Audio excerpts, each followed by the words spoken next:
3 September रोजी शेतकऱ्यांच्या खात्यावर जमा होणार पीक विमा. शेतकऱ्यांच्यासाठी सरकारने संरक्षण कवच म्हणून पीक विमा योजना सुरू केली आहे. या योजनेअंतर्गत शेतकऱ्यांच्या पिकाचे नुकसान झाले असता ज्या शेतकऱ्यांनी आपल्या पिकाचे पीक विमा भरला आहे अशा शेतकऱ्यांना नुकसान भरपाई मिळेल.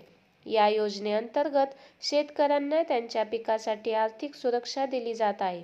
मुख्यमंत्र्यांच्या झालेल्या पत्रकार परिषदेमध्ये पीक विम्याबाबत मोठी माहिती दिली आहे.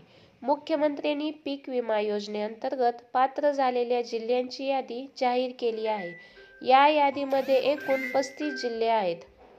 मुख्यमंत्र्यांनी नुकत्याच झालेल्या पत्रकार परिषदेमध्ये अहमदनगर, अकोला, अमरावती, औरंगाबाद, बीड, बुलढाणा, चंद्रपूर, धुळे, गडचिरोली, हिंगोली, जालना, जळगाव, कोल्हापूर, लातूर, मुंबई, नांदेड, नागपूर, नंदुरबार, नाशिक, उस्मानाबाद, परभणी, पुणेरी, सांगली, सातारा, सिंधुदुर्ग, सोलापूर, ठाणे, वर्धा, वाशिम, यवतमाळ या सर्व जिल्ह्यातील शेतकऱ्यांना लवकर पीक विमा मिळणार आहे.